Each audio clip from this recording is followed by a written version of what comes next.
Hi all, welcome back to Pooja's diaries. ಎಲ್ಲರೂ ಹೇಗಿದ್ದೀರಾ? ಎಲ್ಲರೂ ಚೆನ್ನಾಗಿದ್ದೀರಾ ಅಂದ್ಕೊಂಡಿದ್ದೀನಿ.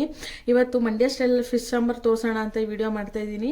ಇದಕ್ಕೆ ಒಂದು ಈರುಳ್ಳಿ ತೊಗೊಂಡಿದ್ದೀನಿ, ಶುಂಠಿ ತೊಗೊಂಡಿದ್ದೀನಿ, ಒಂದು 2 ಇಂಚ್ ಆಗೋಷ್ಟು, ಮತ್ತು ಲವಂಗ ತೊಗೊಂಡಿದ್ದೀನಿ, ಒಂದು 10 ಲವಂಗ ತೊಗೊಂಡಿದ್ದೀನಿ, ಮತ್ತು ಒಂದು 2 ಇಂಚು ಚಕ್ಕೆ ತೊಗೊಂಡಿದ್ದೀನಿ, ಮತ್ತು ಕೊತ್ತಂಬರಿ ಸೊಪ್ಪು, ಪುದೀನ ಸೊಪ್ಪು, ಮತ್ತು ಬೆಳ್ಳುಳ್ಳಿ. ಇಷ್ಟು ಗ್ರೀನ್ ಮಸಾಲ ರುಬ್ಬಕ್ಕೆ ಇಟ್ಕೊಂಡಿದ್ದೀನಿ. ಮತ್ತು ಇದು ಹುಣಸೆಹಣ್ಣು ನೆನೆಸಿಟ್ಕೊಂಡಿದ್ದೀನಿ ಒಂದು 1/2 ಅವರ್, ಅವಾಗ ಹುಳಿ ಚೆನ್ನಾಗಿ ಬಿಡುತ್ತೆ. ಮತ್ತು ಇದು ಟೊಮೆಟೊ, ಮತ್ತು ಕಾಯಿ, ಕಡಲೆ, ಗಸಗಸೆ, ಮತ್ತು ಸಾಂಬಾರು ಪುಡಿ, ಮಟನ್ ಸಾರಿಗೆ ಯೂಸ್ ಮಾಡ್ತೀವಲ್ಲ ಆ ಪುಡಿನ ಇಟ್ಕೊಂಡಿದ್ದೀನಿ. ಮತ್ತು ಅದು ರೂಪ್ ಚಂದು ಫಿಶ್ಶು ಇಷ್ಟನ್ನು ತೊಗೊಂಡಿದ್ದೀನಿ ಸಾಂಬಾರು ಮಾಡೋಕ್ಕೆ. ಈ ತೊಗೊಂಡಿರೋ ಇಂಗ್ರೀಡಿಯೆಂಟ್ಸ್ನೆಲ್ಲ ಇವಾಗ ಮಿಕ್ಸರ್ ಜಾರಿಗೆ ಹಾಕ್ಕೊಂಡು ಗ್ರೈಂಡ್ ಮಾಡ್ಕೊಳ್ಳೋಣ.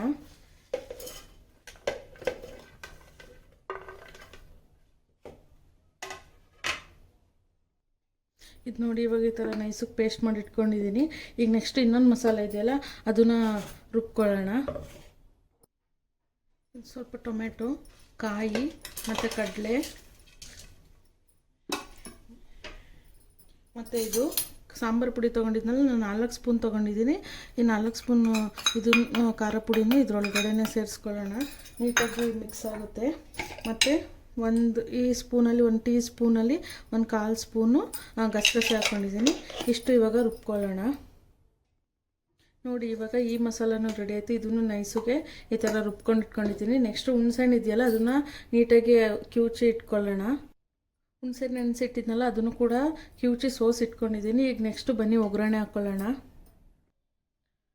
ಈಗ ಒಂದು ಪಾತ್ರೆ ಇಟ್ಕೊಂಡು ಇದಕ್ಕೆ ಸ್ವಲ್ಪ ಎಣ್ಣೆ ಹಾಕ್ಕೊಳ್ಳೋಣ. ಸ್ವಲ್ಪ ಜಾಸ್ತಿನೇ ಅಂದರೆ ಸ್ವಲ್ಪ ಮೀಡಿಯಮ್ಮಾಗಿ ಎಣ್ಣೆ ಹಾಕ್ಕೊಬೇಕು, ಜಾಸ್ತಿ ಏನು ಬೇಡ. ಫಿಶಲ್ಲೂ ಸ್ವಲ್ಪ ಆಯ್ಲಿ ಥರ ಬಿಟ್ಕೊಳ್ಳುತ್ತೆ, ಅದಕ್ಕೆ ಇಷ್ಟು ಇಟ್ಕೋಬೇಕು. ಇದಕ್ಕೆ ಈ ಥರ ಅಗಲ ಇರೋ ಬಾಯಿ ಪಾತ್ರೆ ಇಟ್ಕೊಬೇಕು, ಯಾಕಂದರೆ ಫಿಶೆಲ್ಲ ಎತ್ತುವಾಗ ಒಡೆದೋಗುತ್ತೆ. ಅದಕ್ಕೋಸ್ಕರ ಈ ಥರ ದೊಡ್ಡದಾಗಿರೋ ಬಾಯಿ ಪಾತ್ರೆ ಇಟ್ಕೊಬೇಕು. ಚಿಕ್ಕಕ್ಕಿರೋದು ಇಟ್ಕೊಂಡ್ರೆ ಫಿಶ್ ಎತ್ತುವಾಗ ಅವಾಗ ಮುರಿದೋಗೋದು, ಕಳ್ಸೋಗೋದು ಆ ಥರ ಎಲ್ಲ ಆಗುತ್ತೆ. ಈಗ ರುಬ್ಬಿಟ್ಕೊಂಡಿದ್ದಲ್ಲ ಗ್ರೀನ್ ಮಸಾಲ ಅದನ್ನು ಸೇರಿಸ್ಕೊಳ್ಳೋಣ. ಅದನ್ನು ಸೇರಿಸ್ಕೊಂಡು ಸ್ವಲ್ಪ ಫ್ರೈ ಮಾಡ್ಕೊಬೇಕು. ಅದನ್ನ ಹಸಿ ವಾಸನೆ ಎಲ್ಲ ಹೋಗ್ಬೇಕಲ್ವ, ಅದಕ್ಕೋಸ್ಕರ ಇದನ್ನ ಸ್ವಲ್ಪ ಫ್ರೈ ಮಾಡ್ಕೊಬೇಕು.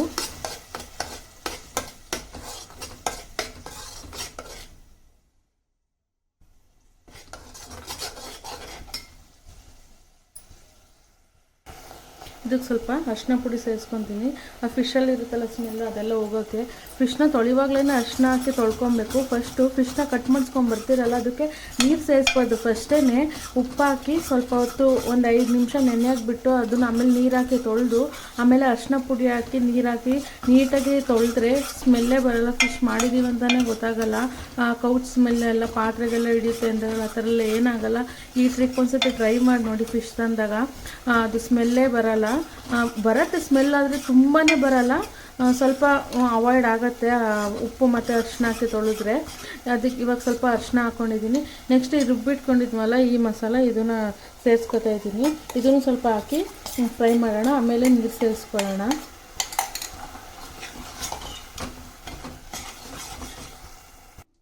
ಸ್ವಲ್ಪ ಫ್ರೈ ಆದಮೇಲೆ ನಾವು ಸೋಸಿಟ್ಕೊಂಡಿರೋಂಥ ಹುಣಸೆಹಣ್ಣು ಹುಳಿನ ಹಾಕ್ಕೊಳ್ಳೋಣ. ಸ್ವಲ್ಪನೇ ಹುಣಸೆಹಣ್ಣು ಹುಳಿ ಅಂದರೆ ಹಾಕ್ಕೊಬೇಕು, ಯಾಕಂದರೆ ಆಮೇಲೆ ರುಚಿ ನೋಡಿಬೇಕಾದ್ರೆ ಬೇಕಿದ್ರೆ ಇನ್ನೊಂದು ಸ್ವಲ್ಪ ಸೇರಿಸ್ಕೊಬೋದು. ಹುಳಿ ಆಗಿಬಿಟ್ರೆ ಕಮ್ಮಿ ಮಾಡೋಕ್ಕಾಗಲ್ಲ. ಹುಳಿ ಕಮ್ಮಿ ಆದರೆ ಬೇಕಿದ್ರೆ ಇನ್ನೊಂದು ಸ್ವಲ್ಪ ಹಾಕ್ಕೊಬೋದು. ಈಗ ಇದು ನೋಡಿ, ಮಿಕ್ಸಿ ಎಲ್ಲ ತೊಳೆದಿರೋ ನೀರೆಲ್ಲ ಇತ್ತಲ್ಲ ಅದೆಲ್ಲ ಮಿಕ್ಸಿ ಜಾರು ಅದನ್ನೆಲ್ಲ ಇದಕ್ಕೆ ಸೇರಿಕೊಂಡು, ಅಂದರೆ ಇದು ಸ್ವಲ್ಪ ಗಟ್ಟಿಯಾಗೇ ಇರಬೇಕು ಸಾಂಬಾರು. ಯಾಕಂದರೆ ಫಿಶ್ ಹಾಕ್ತೀವಲ್ಲ ಆಮೇಲೆ ಅದು ಸ್ವಲ್ಪ ನೀರು ಬಿಟ್ಕೊಳ್ಳುತ್ತಲ್ವ ಫಿಶ್ಶು, ಅವಾಗ ತೆಳ್ಳಗಾಗ್ಬಿಡುತ್ತೆ ಸಾರು. ಸ್ವಲ್ಪ ಈ ಥರ ತಿಕ್ಕಾಗೇ ಇರಲಿ. ಆಮೇಲೆ ಮೀನು ನೀರು ಬಿಟ್ಕೊಂಡಾಗ ಅದು ಸರಿ ಹೋಗುತ್ತೆ ಅಳತೆ. ಇದು ನೋಡಿ, ಈ ಹದದಲ್ಲಿ ಇಟ್ಕೊಳ್ಳಿ. ನೋಡಿ, ಇದು ಚೆನ್ನಾಗಿ ಇವಾಗ ಕುದಿಬೇಕು. ಚೆನ್ನಾಗಿ ಕುದ್ರೆ ಟೇಸ್ಟ್ ಚೆನ್ನಾಗಿ ಬರುತ್ತೆ. ಇದು ನಾವು ನೈಟ್ ಮಾಡ್ತೀವಂದರೆ, ನೈಟ್ ಅಡುಗೆ ಅಂದರೆ ಊಟ ಮಾಡ್ತೀವಂದರೆ ಮಧ್ಯಾಹ್ನನೇ ಮಾಡಿಟ್ರೆ ತುಂಬ ರುಚಿಯಾಗಿ ಬರುತ್ತೆ. ಫಿಶೆಲ್ಲ ಮಸಾಲೆ ಎಲ್ಲ ಹಿಡ್ದಿರುತ್ತಲ್ಲ, ತುಂಬ ಚೆನ್ನಾಗಾಗುತ್ತೆ. ಇದು ಸ್ವಲ್ಪ ಕುದಿಬೇಕು ಇವಾಗ. ಈಗ ರುಚಿಗೆ ತಕ್ಕಷ್ಟು ಉಪ್ಪು ಸೇರಿಸ್ಕೊಬೇಕು.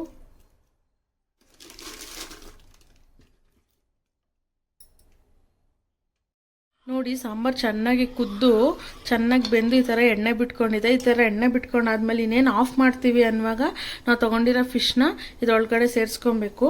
ಒಂದು 5 ನಿಮಿಷ ಅಷ್ಟೇ ಸಾಕು. 5 ನಿಮಿಷ ಇದ್ದಾದ್ಮೇಲೆ ಆಫ್ ಮಾಡಿಬಿಟ್ರೆ ಮೀನು ಸಾರು ರೆಡಿ ಆಗುತ್ತೆ. ನಾನು ತೊಗೊಂಡಿರೋ ಫಿಶ್ನೆಲ್ಲ ಇವಾಗ ಇದಕ್ಕೆ ಸೇರಿಸ್ತಾ ಇದ್ದೀನಿ.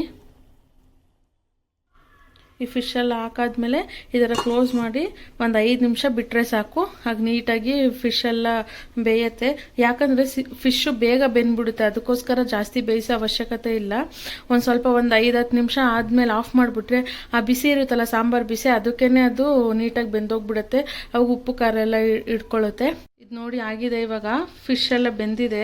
ಒಂದು 5 ನಿಮಿಷ ಇಟ್ಟಿದ್ದೆ ಕಮ್ಮಿ ಲೋ ಫ್ಲೇಮಲ್ಲಿ. ಇದಾಗಿದೆ. ಇದನ್ನು ಮುದ್ದೆ ಮತ್ತು ಅನ್ನ ಜೊತೆ ತಿಂದರೆ ತುಂಬ ಚೆನ್ನಾಗಿರುತ್ತೆ. ಈ ಥರ ಒಂದು ಸತಿ ಟ್ರೈ ಮಾಡಿ. ಹೇಗೆ ಬಂತು ನಿಮಗೆ ಅಂತ ಕಮೆಂಟ್ ಮೂಲಕ ತಿಳಿಸ್ಕೊಡಿ. ಯಾರು ನನ್ನ ಚಾನಲ್ ಸಬ್ಸ್ಕ್ರೈಬ್ ಮಾಡಿದ್ರೆ ನೋಡ್ತಿದ್ದೀರಾ, ಪ್ಲೀಸ್ ಸಬ್ಸ್ಕ್ರೈಬ್ ಮಾಡ್ಕೊಂಡು ನೋಡಿ. ಒಂದು ಬೆಲ್ ಐಕಾನ್ನ ಪ್ರೆಸ್ ಮಾಡಿ. ನಾನು ನ್ಯೂ ವಿಡಿಯೋ ಅಪ್ಲೋಡ್ ಮಾಡಿದಾಗ ನಿಮಗೆ ನೋಟಿಫಿಕೇಷನ್ ಬರುತ್ತೆ. Thank you for watching.